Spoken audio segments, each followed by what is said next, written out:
सरस्वती विद्या मंदिर भूली में मंगलवार को प्रांतीय सशक्त शक्ति संगम कार्यशाला का आयोजन किया गया। मुख्य अतिथि आईआईटी धनबाद की प्रोफेसर मृणाली ने कहा कि आप माताओं पर अपनी संस्कृति को बचाने की बहुत बड़ी जिम्मेदारी है। आप देश के निर्माण में अपना योगदान दे सकती हैं। आप अपने मूल्य को पहचाने। विद्या भारती उत्तर पूर्व क्षेत्र के संगठन मंत्री श्री ख्याली राम ने कहा कि मातृशक्ति से परिवार चलता है। मातृशक्ति बच्चे की पहली पाठशाला होती है। कार्यक्रम के माध्यम से अभिभावक माताओं एवं समाज की महिलाओं को उनके दायित्व एवं कर्तव्य से अवगत कराना है। उनको पर्यावरण संरक्षण, स्वदेशी वस्तुओं के उपयोग के प्रति भी जागरूक करना। यह कार्यक्रम आगे विद्यालय स्तर पर पूरे देश में आयोजित की जाएगी। प्रदेश सचिव श्री नकुल शर्मा ने कहा कि माताओं को अपनी शक्ति ज्ञात होनी चाहिए। देश की नारी जग जाएगी तो देश का कल्याण हो जाएगा।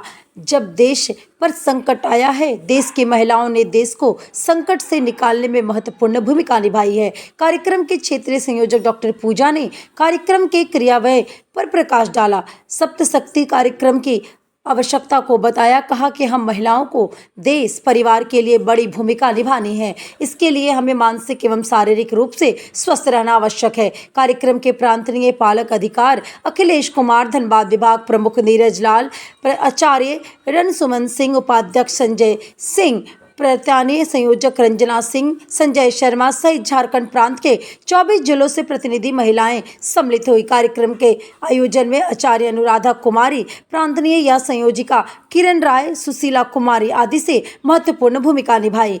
भूली से प्रवीण कुमार की रिपोर्ट। ऐसा पूरे देश भर में मिला करके हम एक 15,000 कार्यक्रम करने वाले हैं, जिसके कारण से माताओं को बुला करके हमने हर प्रांत में कुछ स्थान तय किए जो 2 विद्यालय लेंगे। 2 विद्यालय में सर्वे करेंगे हर प्रांत का, और 2 विद्यालय जो तय करेंगे उन विद्यालय के अंदर 100 परिवारों में संपर्क करेंगे, जिसमें 100 बच्चों के परिवारों में जाएंगे। कार्यक्रम से पहले जाएंगे कि उनके घर का वातावरण कैसा है, भोजन किस समय करते हैं, संध्या वंदन करते हैं क्या, मोबाइल का उपयोग कैसे करते हैं, खाने के समय करते हैं क्या, टीवी उस समय चलता है क्या, सामूहिक भोजन की परंपरा है क्या, पर्यावरण की दृष्टि से क्या करते हैं, अपना जन्मदिन मनाते हैं तो मोमबत्तियाँ जलाते हैं क्या, या गाय को चारा देते हैं क्या, कोई सेवा की दृष्टि से कोई काम करते हैं क्या, गौ संवर्धन की दृष्टि से करते क्या। ऐसे बहुत सारे प्रश्न लेकर के सर्वे के रूप में हम 100 परिवारों में जाएंगे एक विद्यालय में, जो भी तय करेंगे, और उनमें से ये सर्वे करने के बाद एक रिपोर्ट तैयार करेंगे। फिर कार्यक्रम के बाद 1 महीने बाद फिर जाएंगे 1900 परिवार। ये कार्यक्रम के बाद आपके परिवार में कोई अंतर आया क्या, आपको कोई अलग से महसूस हो रहा है क्या, हमारे घर के अंदर कुछ सामाजिक सरोकार बढ़ा है क्या, भारतीय ज्ञान परंपरा बढ़ी है क्या, भारतीय संस्कृति के लिए कुछ कर रहे हैं क्या, बच्चों को पढ़ा रहे हैं तो पाश्चात्य शैली पढ़ाना पसंद है क्या, भारतीय शैली पढ़ाना पसंद है क्या, पढ़ने के साथ साथ केवल मेरिट ही ध्यान में या संस्कार पक्ष को भी हम ध्यान में लेके चल रहे हैं क्या। 1 महीने बाद ऐसा फिर से उन परिवारों में जाएंगे। ऐसे पूरे देश भर से जो सर्वे हम करेंगे, उनकी रिपोर्ट बनाएंगे, उस पर शोध करने वाले। इस कार्यक्रम के कारण से समाज में ये पॉजिटिव प्रभाव पड़ा है, समाज में ये जागृति गई है, समाज इस बात के लिए तैयार है। उसमें ये हम सब बातों को लिखने वाले हैं जो हम सब संगम करेंगे। उसमें स्वदेशी का उपयोग हो सकता है। ऐसी मान्यता है कि बहनों का श्रृंगार का सामान 90% आज विदेशी है, भारतीय नहीं, और केमिकल युक्त है।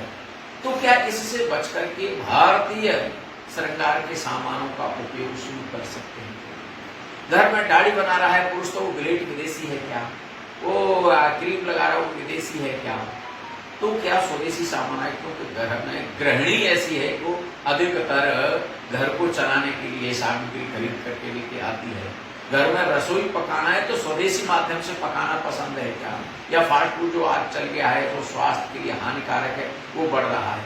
घर में कई बार मैं जाता हूँ तो मैं भी देखता हूँ, आप भी देखते होंगे, घर में रसोई का सामान कम हो रहा है, और आप बाथरूम में जाएंगे तो सौंदर्य प्रसाधन का सामान बढ़ रहा है। अर्थात स्वास्थ्य के प्रति चिंता नहीं आदमी को, बाहर से डेंटिंग पेंटिंग करने से की सबको चिंता हो रही है। तो ये स्वास्थ्य वर्धक हमारी रसोई कैसे बन सकती है, इसको ध्यान में लेकर के भी हम जागरूकता बढ़ाने वाले हैं। ऐसे भिन्न भिन्न विषयों को लेकर के समाज में जागरूकता है। लोकल को वोकल बनाने वाली बात, जैसे हम कई बार चर्चा करते हैं भारतीय भाषाएं बचनी चाहिए, बचेंगी कब? जब भारतीय भाषाओं के गीत हैं, लोकगीत हैं, ये परंपराएं बची रहे। जैसे इधर बिहार झारखंड में छठ पर्व बहुत अच्छा माना जाता है, लेकिन आज छठ के बारे में पूछो कितनी बहनों को छठ का गीत याद है? गीत याद नहीं। तो छठ पवित्र त्योहार, तो ये गीत गाने की प्रतियोगिता महिलाओं में शुरू हो सकती है। आप देखेंगे कि कभी विवाह शादी के समय पर लोकगीत गाए जाते थे, बारात दरवाजे पे आई तो गीत गाए जाते थे। आज गीत कितनों को याद नहीं याद। अगर ये भारतीय हमारी जो ज्ञान परंपरा रही है, भारतीय संस्कृति जो रही है, यही खत्म हो जाएगी और डीजे वाली संस्कृति बढ़ती जा रही है, तो उसको भी केंद्रित कौन कर सकता है? बहनें कर सकती है, महिलाएं कर सकती हैं। तो उनमें ये कैसे जागरूकता जाए? इसलिए पाश्चात्य संस्कृति के साथ साथ भारतीय ज्ञान परंपरा को कैसे बढ़ावा मिले, उसको लेकर के ये हम सप्त शक्ति संगम के अंतर्गत ऐसे भिन्न भिन्न विषयों को लेकर के हम माताओं के बीच में जागरूकता फैलाने वाले। पर्यावरण के नाम पर कुछ करे, घर में तुलसी का ही पौधा लगाए, घर में कोई वट वृक्ष भी लगा, बरगद का छोटा पौधा लगा सकते हैं, जिससे बालक का जन्मदिन मना रहे हैं तो बालक से वो वृक्षारोपण कराए, ना कि मोमबत्ती बुझवाने वाला, वो दीपक जलाने का काम करे, वो 4 पौधे लगाए, ऐसा काम करे। महीनों के अंदर आप देखते होंगे, अब जगह जगह फेसबुक पे, व्हाट्सएप पे आप रहते होंगे, बहुत सारा काम शुरू हो गया। नया क्या है? अब रिंग सेरेमनी है। रिंग सेरेमनी नहीं, शादी की सालगिरह मनाने की प्रक्रिया बहुत बड़ी है। शादी की सालगिरह मना रहे हो, कितने साल हो गए शादी को? 20 साल हो गए। तो 20 साल में कोई पुण्य का धर्म का काम किया? जाइए ना, उस दिन शादी की सालगिरह मना रहे हो तो पत्नी की गोद में पति का सिर, क्या पति की गोद में पत्नी का सिर, इस फोटो को आप शेयर करने वाले हैं क्या? आप कर सकते हैं तो यह काम करना, उस दिन पत्नी दोनों जाइए, कहीं सड़क के किनारे 2 पौधे लगा के आइए, किसी गौशाला में जाके चारा दे के आइए, कोई मंदिर के पास बैठे हुए भिखारी को भोजन दे के आइए, किसी गरीब के लिए कपड़े दे के जाइए, किसी के लिए कुछ करिए ना। हमारा ये खुशी मना रहे हैं तो खुशी मनाने का मतलब ये नहीं है कि हम केवल ड्रामा कर करके उस फेसबुक पर डाल करके जिससे और लोगों को उन्हीं चीजों के लिए बढ़ावा मिले। ये हम इस सप्त शक्ति संगम के माध्यम से जागरूकता के नाम पर बहनों के बीच ऐसे भी अनेक सारे विषय लेके जाते हैं।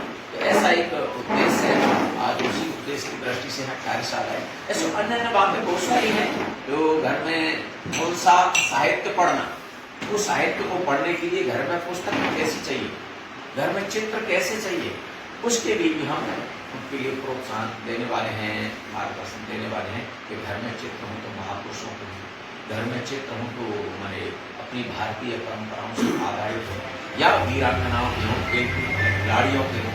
ये क्या कि घर में कई बार चित्र देखने को मिलता है। हमारे कार्यकर्ता किसी घर में गए तो हंसी मजाक में पूछा, भैया ये किसका चित्र है? भैया ने कहा भाई साहब श्री देवी का चित्र है। तो उन्होंने दोनों हाथ जोड़ करके प्रणाम किया। तब वो कहता भाई साहब वो श्री देवी फिल्म वाली है। मान इसका मतलब घर में जो चित्र टंगा है, चित्र के कारण संस्कार होता है।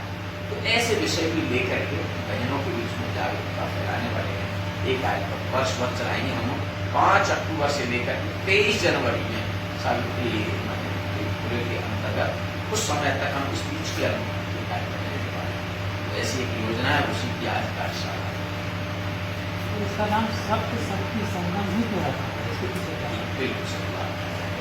सप्त शक्ति संगम की दृष्टि से ये श्री कृष्ण ने हमारे गीता के 14वें अध्याय में, 10वें अध्याय में 14वां श्लोक 36वां जो श्लोक है, उस श्लोक में श्री कृष्ण ने कहा है महिला के बारे में, जो महिला के अंदर क्या है? धैर्य होता है, महिला के अंदर जरा क्षमा होती है, महिला के अंदर ऐसी ये 7 गुण है। वह 7 गुण में मैं हूं, अपने को कहा है कि ये मैं हूं, ऐसा उन्होंने कहा है। तो उसमें से सप्त शक्ति माने लिए ये 7 गुण उनको लेकर के सप्त शक्ति के नाम करना। इस तरह के कार्यक्रम में कई बाधाएं भी आती हैं, महिलाओं के हम जाएंगे उसको कैसे बाधाएं आती हैं, उसकी हम लोग चिंता नहीं करते और बाधाएं आने वाली भी नहीं। हो सकता है कि कुछ समाज को भारतीय नारी के अंदर बहुत बड़ी एक कहना चाहिए एक स्वाभाविक है, भारतीयता के प्रतीक है या आध्यात्म के प्रतीक है, उसका लगाव रहता है। हम जाएंगे तो कोई उनको बहकाने के उद्देश्य से नहीं जा रहे, हम जा रहे हैं तो आग्रह करके लिए जाएंगे। आग्रह करेंगे, निमंत्रण देके बुलाएंगे, उनसे निवेदन करने वाले हैं, तो ऐसा हमको नहीं लगता कोई बाधा है कि हाँ एक बाधा आने की बाधा क्या कहें, थोड़ी कठिनाई आ गई कि पुरुष प्रधानता है इस देश के अंदर, तो पुरुष प्रधानता है तो महिला को आगे नहीं करते। लेकिन हमने तय किया है, अपनी विद्या भारती में भी तय किया है, जैसे अभी हमारे प्रबंध समिति के कार्यकर्ता आएंगे, कार्यक्रम हो रहा होगा मंच पर जोरदार आएंगे, तो उनका पुरुष वर्ग का हम काम है कि पीछे से सहयोग करना, मंच पर नहीं जाना। आज मैं नकुल से कह रहा था, ये तो बहनों का काम है कि इनको मीडिया के सामने आना, हमको नहीं आना, क्योंकि इनको आगे बढ़ाना। हाँ, थोड़ा बहुत ये परिचय हमारा करा दें, बहुत है, परिचय भी नहीं कराए तो भी हमने तय किया है अखिल भारतीय स्तर से कि प्रबंध समिति का व्यक्ति कोई भी अपेक्षा न करे कि बहने हमारा उस दिन परिचय भी कराएंगे कार्यक्रम में, नहीं करेंगे। हम इतना मन बना के रखें कि बहनों को जरा आगे बढ़ने दें, नहीं तो क्या है, चर्चा बहुत होती है, बहनों को आगे बढ़ाओ, बहनों को आगे बढ़ाओ, और घर में पहुंचते ही बहन बेचारी पीछे हो गई। इसीलिए हमने थोड़ा तय किया, दुनिया ही कठिनाई, लेकिन इसी में से रास्ता निकालेंगे।